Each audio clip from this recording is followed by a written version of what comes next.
एक बार फिर आपका स्वागत है। आप देख रहे हैं कहानी कुर्सी की, और कुर्सी को लेकर के जो सबसे बड़ी मुलाकात होने जा रही है वो होगी कल। लेकिन नेता आज ही से पटना पहुंचना शुरू हो चुके हैं। विपक्ष के तमाम बड़े बड़े नेता कल आपको पटना में दिखाई देंगे। राहुल गांधी आज देर रात 2 बजे विदेश से लौटेंगे, ये एक बड़ी खबर आपको हम दे दें। और इसके बाद वो कल सुबह मल्लिकार्जुन खड़गे के साथ चार्टर्ड प्लेन से पटना जाएंगे। महबूबा मुफ्ती आज ही पटना पहुंच चुकी हैं। थोड़ी देर में ममता बनर्जी पहुंच जाएंगी। अरविंद केजरीवाल का भी आज ही पटना जाने का कार्यक्रम बताया जा रहा है। और इस बैठक में नरेंद्र मोदी के विजय रथ को रोकने की रणनीति पर मंथन होगा। लेकिन इस बैठक से ऐन पहले पटना में कुछ पोस्टर लगे देखकर हड़कंप मच गया है।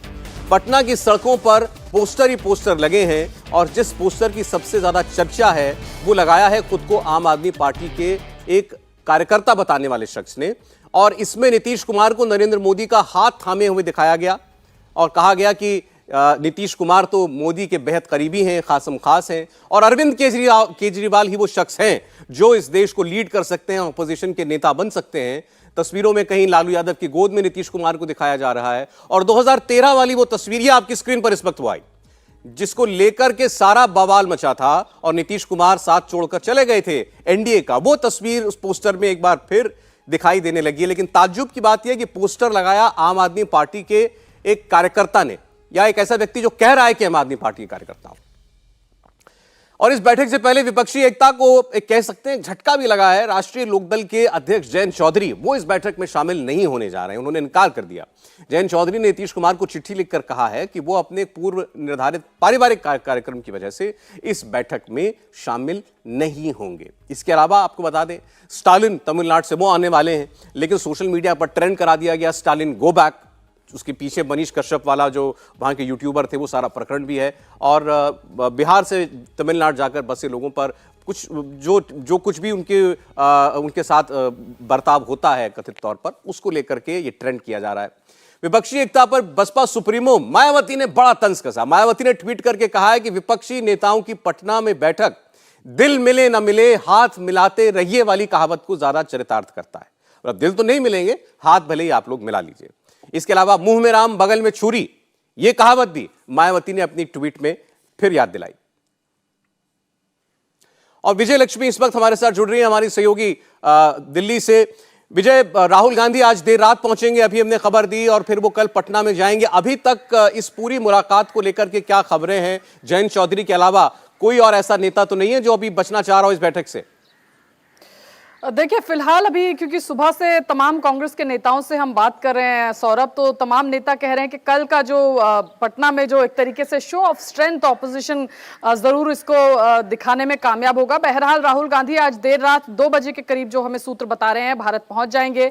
अमेरिका दौरे पर वो गए थे, उसके बाद उनका जन्मदिन था और आज देर रात उनकी वापसी भारत होगी। और सुबह हमें बताया गया कि लगभग 8 सवा 8 के करीब चार्टर्ड प्लेन में वो कांग्रेस के जो मौजूदा अध्यक्ष हैं मल्लिकार्जुन खड़गे और कांग्रेस के जो संगठन के महासचिव हैं केसी वेणुगोपाल, इनके साथ जो है चार्टर्ड प्लेन से पटना जाएंगे, जहां पर विपक्ष के तमाम नेताओं की बैठक होगी। 17 विपक्षी दल हैं जो कल की बैठक में शामिल होंगे। हालांकि जयंत चौधरी, जिस तरह से आपने बताया, उन्होंने जरूर किनारा कर लिया, लेकिन अपना एक उन्होंने वजह भी बताई है कि क्या निजी वजह है जिस वजह से वो वहां नहीं आ पाएंगे। लेकिन बड़ा चैलेंज इस ऑपोजिशन की मीटिंग के लिए सौरभ ये रहने वाला है कि क्षेत्रीय दलों की जहां तक बात की जाए या राज्यों की बात की जाए, वहां पर अलग स्ट्रैटेजी जो है वो पॉलिटिकल पार्टीज की, खासतौर से कांग्रेस क्योंकि एक नेशनल पॉलिटिकल पार्टी है और पैन इंडिया उसका प्रेजेंस है, तो पश्चिम बंगाल में उसकी क्या रणनीति हो और फिर जब वो पटना में आकर के बैठे तो क्या रणनीति हो, उसमें विरोधाभास नजर आता है। तो कांग्रेस के जो नेता हमें बता रहे हैं कि कांग्रेस चाहती है कि कुल मिलाकर के मोटे मोटे 3 मुद्दों पर कल की बैठक में बातचीत हो जाए, इश्यूज तय हो जाए कि किन मुद्दों पर विपक्ष को जो है आगे लामबंद होना है और किन मुद्दों पर घेरना है जो मौजूदा सरकार है और कैसे एक होना है। इसके अलावा जो कल्यूजन है, यानी जो बार बार राज्य की जो इकाई है उसके साथ में जो गतिरोध आता है उसको कैसे दूर किया जाए, इस पर भी कांग्रेस के नेता जरूर चाहेंगे कल की बैठक में डिस्कशन हो जाए, चर्चा हो जाए कि ये जो राज्यों की इकाइयों के साथ बार बार विरोधाभास में खड़े नजर आते हैं वो क्या हो, और इसके अलावा कैसे आगे बढ़ाया जाए 2024 में इस पूरे कुनबे को साथ लेकर के, इस महागठबंधन को साथ लेकर के आगे जाया जाए। इन तमाम चीजों पर कल की बैठक में जो है डिस्कशन होगा। हालांकि आम आदमी पार्टी, जैसा हम जानते हैं, कह रही है कि पहले अध्यादेश पर चर्चा हो, तो देखना होगा कि कैसे तमाम लोगों को, तमाम राजनीतिक दलों को, क्योंकि 17 राजनीतिक पार्टियों को एक प्लेटफॉर्म पर ला करके और फिर आगे 2024 की रणनीति बनाना कोई बहुत आसान काम नहीं होगा। और अभी बड़ा मुश्किल काम है विजय, जैसा आपने बताया, और बहुत ज्यादा कयास लग रहे हैं। लेकिन उस बैठक में क्या होगा जब सब लोग एक साथ बैठेंगे, बड़ी दिलचस्प तस्वीर होगी। मैं आपके पास लौट रहा हूं। आप बता दें, कांग्रेस पार्टी के अंदर इस वक्त बड़ी आप कह सकते हैं हलचल है और बड़ी उठापटक भी होने वाली है, बड़े पैमाने पर परिवर्तन भी होने वाले हैं। विजय लक्ष्मी से हम वो पूरी खबर लेंगे, पूरी डिटेल आपको बताएंगे, कहानी कांग्रेस पार्टी के अंदर की। लेकिन अभी जैसा उन्होंने बताया विनोद जी, राहुल गांधी आज रात 2 बजे पहुंचेंगे और कल मीटिंग में चले जाएंगे। सवाल सबसे बड़ा यह है इस पूरी बैठक का, और वो लीडर कौन बनेगा, या कौन होगा जो इस बैठक में एजेंडे सेट करेगा? वो राहुल गांधी होंगे, नीतीश कुमार होंगे? नहीं, जाहिर है कांग्रेस पार्टी सबसे बड़ी पार्टी है, तो जाहिर है उसकी भूमिका सबसे महत्वपूर्ण होगी, लेकिन कांग्रेस की ही चलेगी ऐसा नहीं होगा, क्योंकि बाकी जो लोग हैं उनकी भी, भाई ममता बनर्जी की अपनी हैसियत है, शरद पवार की अपनी हैसियत है, उद्धव ठाकरे, तो हैसियत तो सबकी है, यही दिक्कत है कि कोई किसी अपनी हैसियत किसी से कम मानने को तैयार नहीं है। हमेशा वो विपक्षी एकता में जब भी विपक्ष के दिग्गज बैठते हैं ये स्थिति आती है। ड्राइव कौन करेगा उसको जी? पहली बैठक में कौन ड्राइव करने जा रहा है आपके साथ? नहीं, पहली बैठक को तो मुझे लगता है नीतीश कुमार ड्राइव करेंगे, ओके, क्योंकि वो एक ऐसा वही होस्ट है उसके, और जब होस्ट हैं तो वही उसको ड्राइव करेंगे। अब उसके बाद एक कॉमन कंसेंसस बनती है, किस पर बनती है, लेकिन मेरी दिलचस्पी कल क्या होगा वो तो हम लोग कल डिस्कस करेंगे, ये मिलेंगे। मुझे लगता है ये जो पोस्टर वार हुआ है, हाँ, इसकी क्या कहानी है, क्योंकि इस तरह के पोस्टर आम आदमी पार्टी अधिकृत रूप से लगाए, ये मेरी समझ से परे। देखिए, वो एक व्यक्ति जिसने पोस्टर लगाया है, उससे भी हमारे सहयोगी ने बात की है, वो अपने आप को अरविंद केजरीवाल का शिष्य और अरविंद केजरीवाल का अनुयायी मानता है, पार्टी का कार्यकर्ता भी बताता है। आम आदमी पार्टी के जगदीश शर्मा हैं जैसे कांग्रेस पार्टी। लेकिन देखिए, बैठक से पहले वो पोस्टर लग जाए और नरेंद्र मोदी और नीतीश कुमार का हाथ में हाथ, पुराना लुधियाना की रैली का वो पोस्टर लग जाए तो नीतीश कुमार साहब के लिए तो अच्छा नहीं है। परसेप्शन की लड़ाई है। खैर, आखिर एक बार जरा कांग्रेस वाली खबर का हम रुख करते हैं। बड़े पैमाने पर परिवर्तन विजय लक्ष्मी कांग्रेस पार्टी के अंदर होंगे। आपने खबर हमें तो दे दी, अब दर्शकों को भी दे दीजिए, क्या बड़े बदलाव हो सकते हैं कांग्रेस में? देखिए सौरभ, कांग्रेस पार्टी, क्योंकि फरवरी में रायपुर में कांग्रेस का सेशन हुआ था और उसके बाद से जो कांग्रेस की सबसे हाईएस्ट डिसीजन मेकिंग बॉडी जिसको बोलते हैं, कांग्रेस पार्टी की कार्य समिति या कांग्रेस वर्किंग कमेटी, उसका गठन होना है। क्योंकि यही जो वर्किंग कमेटी जो अब गठन की जाएगी, सूत्र बता रहे हैं कि 30 जून तक जो है वो ऐलान कर दिया जाएगा वर्किंग कमेटी का। और कल जब राहुल गांधी बैठेंगे चार्टर प्लेन में मल्लिकार्जुन खड़गे के साथ और केसी वेणुगोपाल के साथ, क्योंकि ये 3 अहम किरदार हैं जो कांग्रेस की आगे की टीम कैसी होगी और 2024 में किस टीम के साथ कांग्रेस चुनावी मैदान में उतरेगी उसका फैसला करेगी। और शायद इंतजार राहुल गांधी के आने का हो रहा है, क्योंकि काफी लंबा वक्त गुजर गया कि कांग्रेस पार्टी ने अपनी कार्य समिति का ऐलान नहीं किया। अमूमन इतना समय नहीं लगता है, फरवरी में सेशन हुआ था और उसके बाद अब जून आ गया है, जुलाई आने को है, बहुत ज्यादा समय बचा नहीं है, तो काफी समय निकल गया है। ऐसे में बड़ा दबाव भी है कांग्रेस के शीर्ष नेतृत्व पर कि जल्दी से कार्य समिति का ऐलान हो, ताकि लोग, जिन नेताओं को जो जिम्मेदारी सौंपी जाए, वो उसका निर्वहन कर सके। तो जो सूत्र मुझे बता रहे हैं, कुछ बड़े स्टेट्स हैं जिनमें चेंज होने जा रहा है, कुछ प्रदेश हैं जिनके अध्यक्ष बदलने जा रहे हैं, दिल्ली के प्रदेश अध्यक्ष बदलने जा रहे हैं, तमिलनाडु में बदलाव होने जा रहा है, महाराष्ट्र में बदलाव होने जा रहा है, गुजरात में बदलाव होने जा रहा है, छत्तीसगढ़ और राजस्थान, इन तमाम राज्यों के जो प्रदेश अध्यक्ष हैं उसमें बदलाव होने जा रहा है।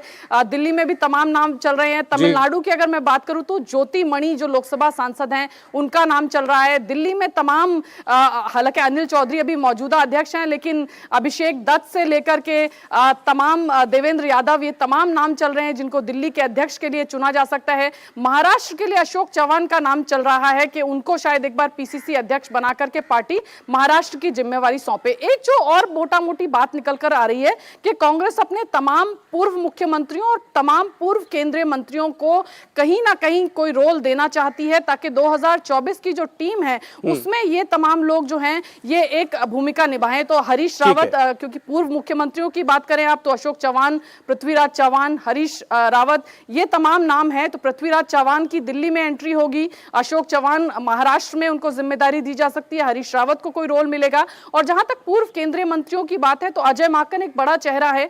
कहा जा रहा है कि एक इलेक्शन कमेटी का जो है गठन या डिपार्टमेंट का गठन कांग्रेस पार्टी करेगी, उसमें कोई महत्वपूर्ण जिम्मेदारी जो है वो अजय माकन साहब। ठीक है विजय, एक सवाल प्रियंका गांधी को लेकर के है, मैं उस पर आपके पास आता हूं, लेकिन अभी जो बातें बता रही थी उस पर इंटरेस्टिंग इंटरेस्टिंग है कि दिल्ली के प्रदेश अध्यक्ष, बंगाल के प्रदेश अध्यक्ष जो हैं, अभी तो अधीर रंजन चौधरी हैं। जी, अधीर रंजन चौधरी हैं, उनको हटाया जा सकता है। कहीं ना कहीं इसमें जो बात विजय कह रही थी कि जो टकराव होता है राज्य की इकाइयों में, सबसे पहले उस पर कैसे आप पार पाएं, क्योंकि इसकी अधीर रंजन कोशिश की जा चौधरी रही और है। ममता बनर्जी के बीच बिल्कुल 36 का आंकड़ा है।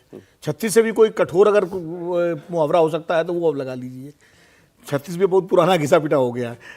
तो कांग्रेस चाहेगी कि 24 की जो के लिए जो फ्रंट बन रहा है तो कोई ऐसा अध्यक्ष वहां पर हो जो ममता बनर्जी को सूट करता हो, कुछ मामलों में सीधा एकदम हमलावर ना हो। ऐसा कांग्रेस करती रही है पहले भी। यूपी में भी किया एक कई कदम कांग्रेस पार्टी अपनी तरफ से बढ़ाती हुई दिखाई दे रही है, अगर आप बंगाल की नजरिए से ही केवल देख लें तो, क्योंकि वो सबसे बड़ा रोड़ा दिखाई ये देता है विपक्षी एकता का एक बड़ा कदम हो सकता है कांग्रेस का, कि जो अपने विपक्षी के जो दूसरे दल हैं उनके साथ कैसे कोऑर्डिनेशन बनाया जा सके, कैसे मिठास की जा सके, सहूलियत का ध्यान रखा जा सके। क्योंकि बिटरनेस अगर रहती है स्टेट लीडर में और वहाँ के दूसरी पार्टी के साथ, तो वो विपक्षी एकता में मुश्किल होगी। विपक्षी एकता में छोटी सी बात कहना चाहता हूँ कि कल की बैठक इसलिए भी महत्वपूर्ण है कि पहली बार औपचारिक तौर पर ऑफिशियली जो है विपक्षी एकता का संगम हो रहा है। ऐसे रैलियां होती रही हैं, बैठकें होती रही हैं, लेकिन नीतीश कुमार होस्ट करके ये कर रहे हैं और 17 पार्टी के नेता शामिल हो रहे हैं। ममता बनर्जी आज पहुंच रही है, अरविंद केजरीवाल, राघव चड्ढा और उनके साथ के जो लोग हैं वो पहुंच रहे हैं, फारूक अब्दुल्ला पहुंच रहे हैं, महबूबा मुफ्ती पहुंच रहे हैं। तो ये तमाम लोग वहाँ पहुंच रहे हैं।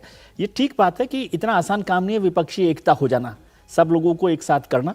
अभी मुझे लगता है कि ये पहली औपचारिक बैठक के साथ ये होगा कि हम कैसे साथ चलें और दूसरा बिटरनेस है उसको कैसे कम किया जाए, उस पर काम किया जाना चाहिए। कांग्रेस जो है मुझे लगता है कि अभी बहुत लीड रोल में नहीं काम करेगी। अच्छा। मुझे लग रहा है कि राहुल जी के साथ शरद पवार भी वहां पर जा रहे हैं, मल्लिकार्जुन खड़गे के साथ उसी समय। तो वो शरद पवार भी क्या महत्वपूर्ण भूमिका निभा सकते हैं इस पूरी विपक्षी एकता में, वो एक बड़ा काम है। लेकिन बहुत सारे हिकअप्स भी होंगे, बहुत सारे ब्लॉक्स हैं जिनको पार करना है। लेकिन पहली औपचारिक बैठक हो रही है तो हो सकता है कुछ कुछ काम आगे बढ़े। देखिए, इसमें जो तेजस्वी यादव है उनका स्टेटमेंट आया। तेजस्वी यादव ने ये कहा है कि ये बैठक जो है इसलिए जरूरी है कि सबका एजेंडा अगर एक है, बीजेपी को हराना है, तो फिर अलग अलग लड़ने की क्या जरूरत है, वोट का बिखराव नहीं होना चाहिए। ये इस बैठक का मकसद है, क्लियर कट। नहीं, ये तो बहुत साफ साफ मकसद है और यही होना भी चाहिए, क्योंकि यही होगा तभी इस विपक्षी एकता का कोई मतलब है। लेकिन मुझे जो लगता है कि न तो इसको नीतीश ड्राइव करने वाले हैं, न शरद पवार ड्राइव करने वाले हैं और न राहुल गांधी। इस पूरी विपक्षी एकता को अगर कोई ड्राइव करने वाला है तो वो सिर्फ एक व्यक्ति है, लालू प्रसाद यादव। अच्छा, जिस तरह से ये बैठक टली है और दोबारा जो बैठक हुई है उसमें एक आदमी की सिर्फ भूमिका है जिनका नाम है लालू प्रसाद यादव। और उसकी एक वजह ये भी है कि सीधे तौर पर अब लालू जी को कुछ नहीं लेना है, वो इस स्थिति में नहीं है कि चुनाव में आ सकें, वो दोषी हैं, वो उनके भ्रष्टाचार के मामलों की वजह से। लेकिन लालू प्रसाद यादव को हर कोई मानता है कि कम से कम जिसको अगर हम कहें कि खांचे में जो सेकुलर वाला खांचा है तो उसमें सबसे ज्यादा मजबूती से वो खड़े रहे, वो कभी पीछे नहीं हटे रहे। दूसरी जो बड़ी चीज है कि लालू प्रसाद यादव की बात कोई भी आज की तारीख में विपक्षी गठजोड़ में नहीं है जो नहीं सुनता है।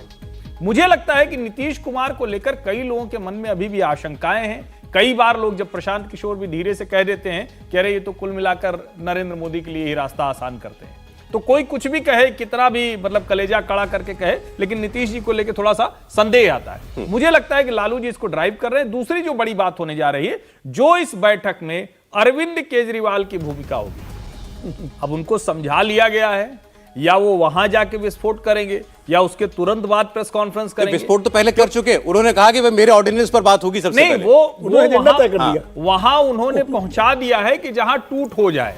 लेकिन क्या अब उस टूट को और ज्यादा, वो जिसको कहते हैं कि छिन्न भिन्न कर देना, तो एक लालू जी जो पूरी बैठक को ड्राइव करेंगे, एक अरविंद केजरीवाल जो किसी भी क्षण आत्मघाती दस्ता बन सकते हैं। मुझे कल की बैठक में ये दो महत्वपूर्ण। ममता बनर्जी जा रही है मुलाकात करने के लिए राहुल गांधी, सबसे पहले वही मुलाकात करेंगी। तो आपने लालू जी की जो बात कही, परोक्ष रूप से वो इस सब के पीछे आप कह रहे हैं कि नहीं, मुझे तो पहले दिन से ये, मैं बार बार ये कह रहा हूं कि 12 तारीख की बैठक के बाद विपक्षी एकता टूट चुकी थी। लालू जी अगर नहीं कोशिश करते तो ये एकता होती नहीं। उन्होंने सबको समझाया कि आप सबका अस्तित्व खतरे में है, आप नहीं बच पाएंगे, नरेंद्र मोदी के सामने आपका कोई अस्तित्व नहीं। और इसी पर सब सहमत हुए हैं अपनी अपनी कुछ चीजें छोड़ने के लिए। देखिए, विपक्षी एकता में बिल्कुल मैं सहमत हूं इनकी बात से।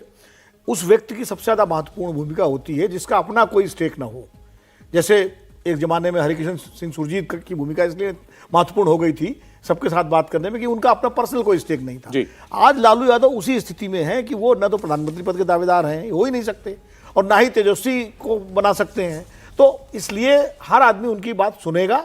और मुझे लगता है यहाँ पर जैसे अगर 1989 की बात करें, उस समय भी यही स्थिति थी, एक से एक दिग्गज थे, बैठने को तैयार नहीं थे। चंद्रशेखर वीपी सिंह के साथ, एनटी रामाराव, उधर करुणानिधि, बीजू पटनायक किसी के साथ बैठने को तैयार नहीं थे, बहुत दिक्कतें थी। अजीत सिंह और देवीलाल बैठने को तैयार नहीं थे। उस वक्त जो है हरिकिशन सिंह सुरजीत, चौधरी देवीलाल, ये दो लोग ऐसे थे जिन्होंने सबको इकट्ठा किया। तो नीतीश कुमार देवीलाल की भूमिका में है और लालू यादव हरिकिशन सिंह सुरजीत की भूमिका में है। और ये इसलिए जो है मुझे लगता है बिल्कुल लालू यादव की सबसे महत्वपूर्ण भूमिका होगी। और वही एक आज की तारीख में जो है जो सबसे इस बात पे बात कर सकते हैं, भाई मेरा क्या है, मुझे कुछ नहीं लेना देना, जैसे होता है ना बातचीत विपक्षी कि मुझे कुछ नहीं मिल रहा है, सबसे ज्यादा लेकिन आप ये काम आज लेकिन मायावती जी ने जो ट्वीट किए हैं वो बहुत ज्यादा, विजय जी, ऐसा लगता है कि इस मीटिंग को लेकर के रेलेवेंट हैं। वो सबसे पहले तो उन्होंने ये कहा कि दिल मिले ना मिले हाथ मिलाते रहिए, यही बस इसमें देखने वाला है। फिर इसके बाद उन्होंने ये भी कहा है कि यूपी की लोकसभा की 80 सीट चुनावी सफलता की कुंजी है, लेकिन विपक्षी पार्टियों के रवैये से ऐसा नहीं लगता कि वो अपने उद्देश्य के प्रति गंभीर हैं और सही मायने में चिंतित हैं। प्राथमिकता ही सही नहीं है तो आगे क्या करेंगे? करेंगे यूपी को लेकर के आप क्या कर रहे हैं ये बताइए। मायावती जी को इसे बुलाया नहीं गया। मायावती जी की चिंता है कि उत्तर प्रदेश को लेकर, लेकिन वो इस सारे ट्वीट का मतलब यह है कि वो सीधे तो बीजेपी के करीब नहीं आ सकती, तो कहीं तो दूरी तो बनानी पड़ेगी ना। विपक्षी एकता के नेताओं से थोड़ी दूरी बनेगी तो बीजेपी के करीब पहुंचेंगी। और उनकी चिंता, क्योंकि उत्तर प्रदेश में उनकी कोई भूमिका इस विपक्षी एकता में नहीं रही है। अखिलेश यादव वहां पर पूरी तरह से बन गए हैं हीरो, चेहरा बन गए हैं उसके, और कांग्रेस उसमें मायावती जी की कोशिश यही है कि उनकी पार्टी बीजेपी के नजदीक रहे, विपक्षी एकता के साथ जुड़े हुए ना दिखाई दें। ये इसका मतलब ये होता है, क्योंकि आप कोई तीसरा ऐसा तो मोर्चा नहीं बनने वाला जिसमें मायावती कुछ कर पाएंगी। और मायावती जी ने जिस तरह से बीएसपी का लगातार जो कमज़ोर हुई है पार्टी, उसका नुकसान उनको उठाना पड़ा है। और बार बार ये चिंता जाहिर करती रही है, क्योंकि अखिलेश के साथ जा सकती थी बीएसपी, कांग्रेस के साथ भी जा सकती थी। मुझे लग रहा है ये सारे ट्वीट का मतलब है कि वो किसी को ये मैसेज देना चाहते हैं कि भाई हम इस झंझट में नहीं हैं। अच्छा, उनको बुलाया भी नहीं, वो किसी बड़ा ऑब्वियस है। लेकिन इसमें एक बड़ा मैं समझ नहीं पा रहा हूं कि मायावती जी को बुलाया भी नहीं गया, वो इस पर प्रतिक्रिया भी न दें। और विजय जी कह रहे हैं कि वो किसी को संदेश देने के लिए भाजपा को, अरे भाई कमाल की बात है, जब मायावती को, जो इस वक्त लोकसभा में अगर भारतीय जनता पार्टी की बात कहें तो सबसे बड़ी पार्टी है, सबसे ताकतवर पार्टी है। आप समाजवादी पार्टी के साथ लड़के हुई थी, नहीं किसी के साथ लड़के हुई हो, लेकिन एक सांसद वाले आप अरविंद केजरीवाल को इतना महत्व देंगे, नंबर आप कम सांसदों वाली दूसरी पार्टियों को कितना महत्व देंगे? आप मायावती जी को महत्व नहीं दे रहे हैं, जो एकमात्र दलित मजबूत नेता है देश में, और आप कह रहे हैं कि विपक्षी एकता बनाने चले, और उसके बाद आप कह रहे हैं कि भाजपा को संदेश दे रही। तो मुझे लगता है कि ये दोनों बातें थोड़ा विरोधाभासी। अगर उनको निमंत्रण मिलता और वो ठुकरा देती, तब मैं कहता कि वो भारतीय जनता पार्टी की तरफ जा रही। अभी तो वो अपनी राजनीति बचा रही हैं। जब ये सारे दल मिलकर राजनीति तो बचाने चले गए, तब दिया जाता है, वो भी तो अपनी बचाएंगी ना।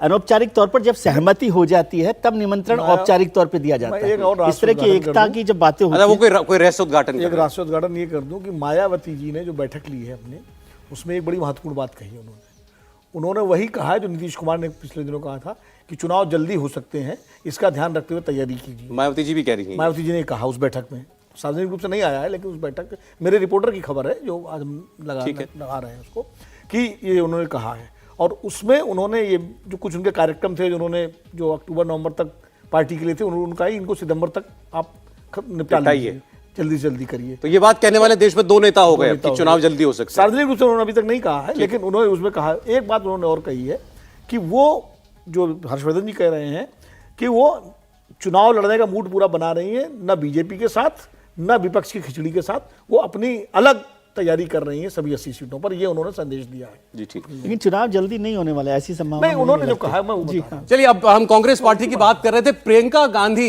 एक बड़े जबरदस्त रोल में नजर आ रही हैं, खासकर कर्नाटक और हिमाचल की जीत के बाद, और ये बताया जा रहा है कि सचिन पायलट के साथ अभी भी उनकी मुलाकात हुई है और पायलट ने अपनी वही मांगे एक बार फिर से दोहरा दी हैं जो उनको कहा गया था, वो जो चाहते हैं उस पर फिर बात हुई है। और आज राहुल गांधी, प्रियंका गांधी, मल्लिकार्जुन खड़गे और केसी वेणुगोपाल फिर सचिन पायलट के मुद्दे पर मंथन करने वाले हैं। एक बार फिर हम चलते हैं विजय लक्ष्मी के पास। विजय, ये खबर भी और साथ साथ प्रियंका गांधी के लिए क्या अब पार्टी के अंदर जनरल सेक्रेटरी से ऊपर कोई और पद खोजा जा रहा है?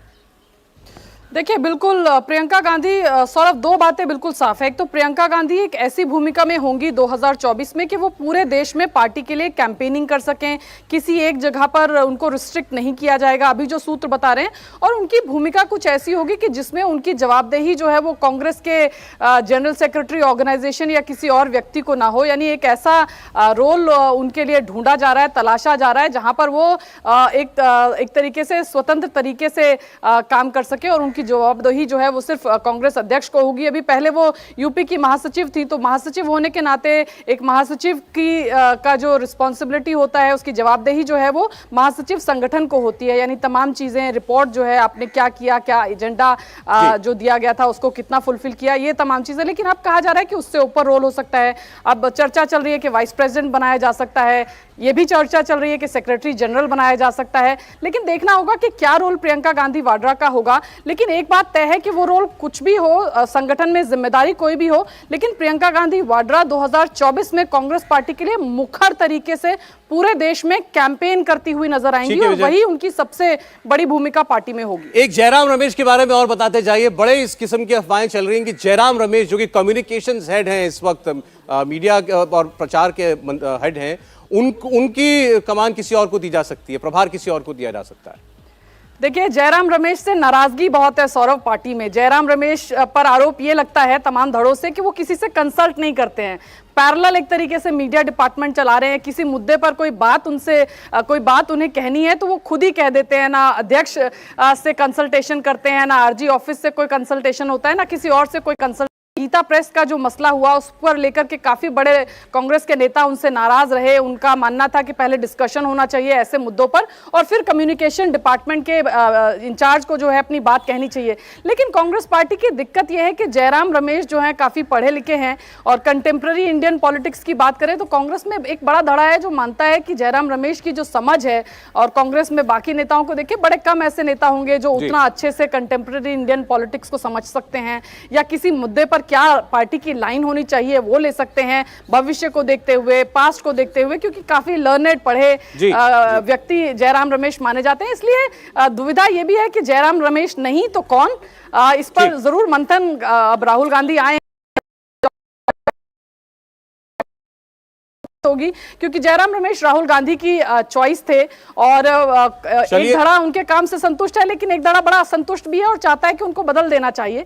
लेकिन दुविधा यही है कि बहुत कम बड़े ऐसे सीनियर नेता हैं कांग्रेस पार्टी के पास। बहुत बहुत धन्यवाद आपका, ये सारी खबरें पहुंचाने तक, हमारे दर्शकों के लिए, दर्शकों तक पहुंचाने के लिए बहुत धन्यवाद। इंडिया टीवी हर वक्त हर जगह डाउनलोड करने के लिए सर्च करें India TV news Google play store या ऐप स्टोर पर।